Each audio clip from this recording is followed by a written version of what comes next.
Pois, Sr. Primeiro-Ministro, a banca privada foi agora nacionalizada e é uma medida que tem largo alcance económico em geral.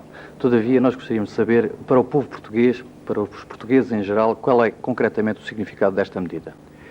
Eu penso que hoje é um dia histórico para o nosso povo. O 14 de março ficará gravado na história do nosso povo como uma data que corresponde a um passo muito importante dado na sua libertação, na via do progresso, na via do país de dominar os seus próprios recursos. Portanto, eu julgo que hoje deve ser um dia de alegria para todos, menos aqueles que beneficiavam largamente com o sistema anterior vigente. O que significa esta nacionalização da banca privada para o nosso povo? Significa que o dinheiro desse mesmo povo, depositado nos bancos, vai deixar de servir para especulações fraudulentas de uma minoria privilegiada, para operações não em benefício de um grupo minoritário de indivíduos, operações essas feitas sobretudo dentro dos seus próprios interesses.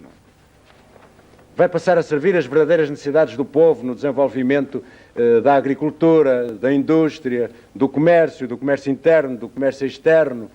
O Estado fica com a possibilidade de orientar a política de crédito concretamente. Fica com a possibilidade de orientar o crédito para aqueles setores onde ele é mais necessário para o desenvolvimento nacional, para o desenvolvimento global do nosso país.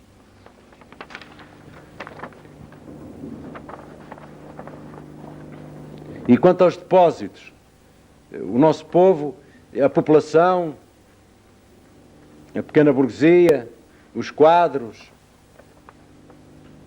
que estejam alerta contra as manobras da reação. Mais uma vez eu chamo a atenção para isso. Estejam alerta contra as manobras da reação que agitam agora um novo papão, agora vão ajeitar o papão da nacionalização como se o Estado fosse ficar com os depósitos dos depositantes. Isso é uma mentira, para que é precisa a vigilância popular constante. E a prática demonstra absolutamente o contrário. O Estado nacionalizou recentemente o Banco Nacional Ultramarino e o Banco de Angola, e depois os poupantes, os homens que depositavam o dinheiro nesses bancos, perderam porventura o seu dinheiro? De maneira nenhuma. Já alguém teve dificuldades em levantar o seu dinheiro desses bancos que foram nacionalizados? Eu podia acrescentar ainda como exemplo mais flagrante o caso do BIP, do Banco Intercontinental Português, o Estado, na iminência dessa instituição bancária ir falir e de uma maneira fraudulenta, escandalosa e criminosa, o Estado tomou conta do BIP. Pois bem, o Estado já lá meteu, depois de ter tomado conta do BIP, 1.800.000 contos para defender os depósitos dos depositantes, para garantir o cumprimento do pagamento, do levantamento dos depósitos dos depositantes no BIP. O Estado já lá gastou 1.800.000 contos, já lá investiu 1.800.000 contos para garantir precisamente a defesa dos depósitos dos depositantes. Portanto, eu penso que hoje os depositantes têm muito mais garantia, porque não só vão tirar um juro dos seus depósitos, como têm a consciência de que o dinheiro que lá depositaram vai contribuir para, de facto, se desenvolver Portugal num sentido progressista, no sentido do interesse global de todos os portugueses e não de minorias privilegiadas. É por isso que eu digo que hoje deve ser um dia de alegria e também um dia de vigilância, um dia de desmascaramento imediato e claro, sem ambiguidades, de todos aqueles que procuram agitar mais uma bandeira, mais um papão contra a nossa revolução. Agora, nacionalizamos a banca, uma velha aspiração do povo português. Pois bem, logo aparecem esses criminosos boateiros que devem ser identificados e desmascarados imediatamente, esses criminosos boateiros que vêm dizer que a gente vai prejudicar o nosso povo, vamos tomar conta dos bancos, e então para onde é que vai o dinheiro dos depositantes? O dinheiro dos depositantes é dos depositantes. O governo português, o movimento das Forças Armadas, tem honrado todos esses compromissos, mesmo à custa de situações difíceis para as nossas finanças. Têm cumprido aquilo que os bancos não cumpririam. Se nós deixássemos falir o BIP, os depositantes do BIP tinham perdido milhões de contos lá enterrados. Mas este dia, sendo um dia de grande alegria para Portugal, não significa que de um dia para o outro a vida dos portugueses vá mudar. Não se transformam os sistemas políticos, económicos e sociais com varinhas mágicas, varinhas do condão. De maneira nenhuma. Um futuro duro temos à nossa frente e vamos ter de o enfrentar. vamos ter novas dificuldades, porque aqueles que não estão interessados com a nacionalização da banca portuguesa vão mover nos nossos ataques, a todos os níveis, ao nível interno e ao nível externo.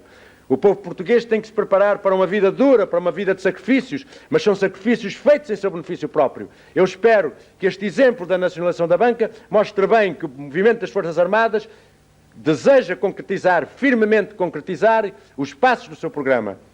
A nacionalização da banca é o primeiro passo firme e irreversível daquela linha do programa que diz uma política antimonopolista ao serviço das classes mais desfavorecidas do país. Mas não é fácil aplicar esta política. Ela é difícil, não só do ponto de vista técnico, traz problemas, vai-nos trazer muitos problemas agora, como também do outro ponto de vista político e do ponto de vista social. A reação procura atacar-nos mais nesta frente. E nós teremos de nos defender. Por isso eu digo que duros dias tem o povo português a viver, mas é preciso passar por esses duros dias, por esse sacrifício, para que possa construir um futuro auspicioso para os seus filhos, para as suas famílias, para os seus vindouros. Nada se faz sem sacrifício. Todos os grandes projetos históricos foram feitos com sacrifícios das gerações que neles se empenharam. E nós temos que nos empenhar neste nosso processo histórico. Sr. Primeiro-Ministro, parece-me então que uma das tarefas também muito importantes neste momento é exatamente desfazer os boatos, isto é, atacar a reação que quer diminuir a importância desta nacionalização. Agora, Sr. Primeiro-Ministro, com esta nacionalização, que dinheiros, que importância é que o Estado vai já poder dispor, através da contribuição de todos os portugueses, para maiores obras, para tudo o que for necessário produzir? É claro que eu não tenho na cabeça os volumes dos depósitos nos bancos, mas a nacionalização significa, primeiramente, isto, que os depósitos dos portugueses vão ser postos ao serviço da economia portuguesa, vão ser canalizados para a indústria, para a agricultura, vão ser canalizados para o comércio, vão ser canalizados para as pequenas empresas, para as médias empresas e mesmo, porventura, para grandes empresas, porque nós necessitamos, uma economia necessita de empresas a diversos escalões. Simplesmente passa ao Estado a saber para onde é que esse crédito é canalizado. Esse crédito não vai ser canalizado para emprestar aos amigos, para emprestar por simpatias, ou para despesas supérfluas, para despesas de luxo, ou para comprar mais automóveis, ou para compras a prestações absolutamente inúteis. Esse crédito vai ser canalizado, sobretudo, para o investimento reprodutivo, para o combate ao desemprego, para a manutenção das empresas em dificuldades e das quais possam resultar problemas de desemprego. O crédito vai ser, sobretudo, canalizado para o investimento reprodutivo. Isto parece-me que significa, muito concretamente, que a banca privada não estava a corresponder ao esforço que o país exigia neste momento. Evidentemente que a banca privada não estava a corresponder a esse esforço. A banca privada até estava interessada em que a Revolução do 25 de Abril fosse esmagada. Portanto, isto foi exatamente a forma melhor e mais concreta de se poder exatamente eliminar todo esse boicote económico que prejudicava as pequenas empresas, as médias empresas, com os cortes de créditos, etc., não é? Sim. Isto é um primeiro passo para nós dominarmos efetivamente a nossa economia. Se nós não dispusermos do domínio do crédito, nós não dominamos uma economia. Mas isto não significa que vamos nacionalizar toda a economia portuguesa, que vamos acabar com a iniciativa privada. De maneira nenhuma. A iniciativa privada agora tem a garantia de que, se de facto for posta ao serviço dos interesses do povo português, dos interesses globais da sua economia, essa iniciativa privada tem agora a garantia de que será apoiada de uma maneira que não era anteriormente, porque anteriormente entravam fatores subjetivos, fatores dos interesses particulares, fatores dos interesses dos grandes grupos, etc., em toda a distribuição do crédito. E hoje, uma política honesta e justa de distribuição do crédito será canalizada para a iniciativa que, de facto, corresponda a benefícios para a nossa pátria, a benefícios para o nosso povo. É claro que esses benefícios não são observados logo no dia seguinte, imediatamente. A gente, enquanto investe, a gente até há ditados portugueses sobre isto. Não é verdade? Uma pessoa, quando está a investir, está a trabalhar para o futuro, não vê imediatamente os resultados. Uma pessoa, quando está a investir, está, por exemplo, a construir uma fábrica, está a empregar gente para construir a fábrica, mas essa fábrica ainda não está a produzir os seus produtos, ainda não está a deitar para o mercado interno aquilo que virá a deitar daí a 2 anos ou daí a 3 anos, enfim, segundo o tempo que ela leva a construir, que os equipamentos levem a ser colocados em condições normais de elaboração. Portanto, é preciso ver isto bem. A nacionalização da banca não é uma varinha do condão que vai tornar os portugueses todos, imediatamente, dar aos portugueses todos, imediatamente, um melhor nível de vida. Não. Ela é um sinal bem nítido de que nós queremos, de facto, que o país, na verdade, que a economia do país seja posta ao serviço do povo português. E, portanto, a prazo nós vamos tirar benefícios, a médio prazo, a longo prazo vamos tirar benefícios, mesmo a prazo imediato vamos tirar benefícios disto. Mas nós não vamos ficar com o país completamente transformado só por esta ação. Há uma série de ações que são depois corolário desta ação de nacionalização da banca. O que é preciso é ter firmeza suficiente, convicção, amor da pátria, na verdade, capazes de suportar os sacrifícios que uma decisão destas implica, porque esses sacrifícios são postos ao serviço do futuro desta mesma pátria. São postos ao serviço de uma melhor vida para os portugueses. Melhor vida que não lhe podemos dar amanhã, mas lhe daremos no mais curto período em que isso puder conduzir. E isso depende, sobretudo, do trabalho dos próprios portugueses, da compreensão do que significa esta medida. Esta medida significa que agora, nos bancos, o dinheiro é controlado pelo Estado português, é controlado por um Estado democrático, é controlado por um governo democrático. E, portanto, esse dinheiro vai ser posto, de facto, ao serviço de Portugal e não ao serviço de uma minoria de indivíduos privilegiados. E os frutos do dinheiro estar ao serviço do povo, do país, hão de ser colhidos. Mas para isso é preciso que o povo compreenda bem que não é com varinhas mágicas do condão que estas coisas são resolvidas. E o povo tem compreendido isto. Este nosso povo, hoje, é o mesmo povo que o Fernão Lopes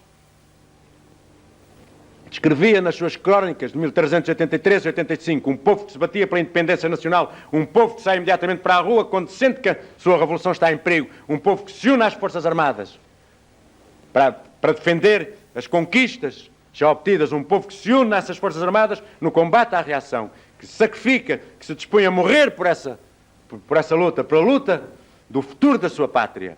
Ora, esta medida da nacionalização das empresas está absolutamente integrada nesse futuro que desejamos radioso da nossa pátria. E uma das lutas que o povo terá hoje de fazer é a de desmascarar imediatamente todos esses caluniadores, todos esses boateiros que pretendem agora que criamos qualquer situação que vai prejudicar os legítimos detentores dos depósitos dos bancos. Não, de maneira nenhuma. É que enquanto antes, quando uma pessoa depositava o dinheiro, ele seria utilizado de harmonia com os interesses de meia dúzia de privilegiados, hoje a pessoa depositando o dinheiro, esse dinheiro vai ser utilizado de harmonia com os interesses da nossa pátria. Os portugueses contribuirão assim, efetivamente, pela sua poupança, para o investimento que há de trazer uma vida melhor do ponto de vista económico, do ponto de vista cultural, do ponto de vista social, à nossa pátria. Eu estou certo que o povo português, que correspondeu tão bem a todo este processo democrático implantado em Portugal, vai com certeza corresponder da melhor maneira a esta iniciativa do Governo. Esperamos todos. Sr. Primeiro-Ministro, que repercussões internacionais tem ou já teve esta nacionalização da banca?